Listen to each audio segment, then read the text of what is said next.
இந்த வீடியோ பாருங்க. இந்த வீடியோல அந்த பாப்பா எவ்வளவு அழகா சிரிச்சுட்டு கேக் சாப்பிட்டு இருக்காங்க.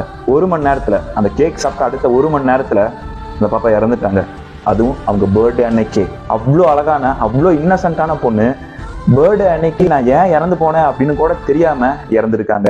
என்னாச்சு அப்படிங்கறத நான் சொல்றேன். இந்த பாப்பா வந்து பஞ்சாபை சேர்ந்தவங்க. இவங்களுக்கு 10 வயசு ஆகுது. இவங்களோட பர்த்டே அன்னைக்கு வந்து அவங்க ஃபேமிலியே ஒரு சாக்லேட் கேக் ஆர்டர் பண்றாங்க. அவங்க ஆர்டர் பண்ண கேக் வந்ததுக்கு அப்புறம் அதெல்லாம் கட் பண்ணி சாப்பிட்டு சந்தோஷமா இருந்திருக்காங்க 1 மணி நேரம். 1 மணி நேரத்துக்கு அப்புறம் இந்த பாப்பாவுக்கு உடம்பு சரியில்லாம போகுது, இறந்து போயிடுறாங்க. அந்த சாக்லேட் கேக் சாப்பிட்டதுனால மட்டும்தான். அந்த சாக்லேட் கேக்ல high level of synthetic sugar add பண்ணிருக்காங்க அப்படிங்கறத வந்து ரிப்போர்ட்ல கண்டுபிடிச்சிருக்காங்க. ஹை லெவல் ஆஃப் சிந்தட்டிக் சுகர்னால மட்டும்தான் அந்த பாப்பா இறந்து போயிட்டாங்க. வேற எந்த தப்பும் அந்த பாப்பா பண்ண கிடையாது. அந்த கேக் சாப்பிட்டது மட்டும்தான் தப்பு. அதை வாங்கி கொடுத்ததும் அவங்களோட ஃபேமிலி மெம்பர்ஸ், அப்பா அம்மா தான். அப்போ அவங்க கையாலேயே அவங்க குழந்தைய கொண்டுட்டாங்க. இங்க நிறைய பேர் பண்ற தப்பு இதுதான். லிட்டரலா நிறைய பேர் பண்ற தப்பு இதுதான். பர்த்டேனா கேக் வெட்டணும். அந்த கேக்கை எப்படி மேனுஃபேக்சர் பண்றான்னு தெரியுங்களா?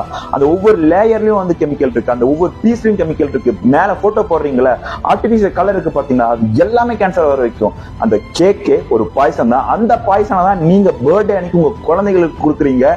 இதை படிச்சவங்க தான் பண்றாங்க, படிக்காதவங்க தான் பண்றாங்க அப்படின்னு கிடையாது. இது எல்லாருமே பண்றாங்க. இந்த ஒரு வார்த்தையை நான் எந்த வீடியோஸ்லயும் அவ்வளவு சீக்கிரம் சொல்ல மாட்டேன். ஷேர் பண்ணுங்க அப்படின்னு சொல்லிட்டு. ஆனா இந்த வீடியோ சொல்றேன். இந்த மாதிரி நிறைய வீடியோஸ் சொல்லுவேன், ஷேர் பண்ணுங்க அப்படின்னு சொல்லிட்டு. ஏன்னா நம்மளுக்கு ஒரு பொண்ணு வந்து ரீல்ஸ் பண்றாங்க, அழகா இருக்காங்க அப்படின்னா அதை சென்ட் பண்றதுக்கு நேரம் இருக்கு. ஒரு டபுள் மீன் பார்த்தோம்னா அதை சென்ட் பண்றதுக்கு நேரம் இருக்கு. ஏன் அவேர்னஸ் வீடியோ சென்ட் பண்றதுக்கு ஒரு 2 செகண்ட் இருக்காதா அப்படின்னு நான் கேட்கறேன். கண்டிப்பா இந்த விஷயத்தை நிறைய பேருக்கு தெரியப்படுத்தணும்னு நினைக்கிறேன். நீங்க தெரியப்படுத்துறதுக்கு ஹெல்ப் பண்ணுவீங்கன்னு நம்புறேன்.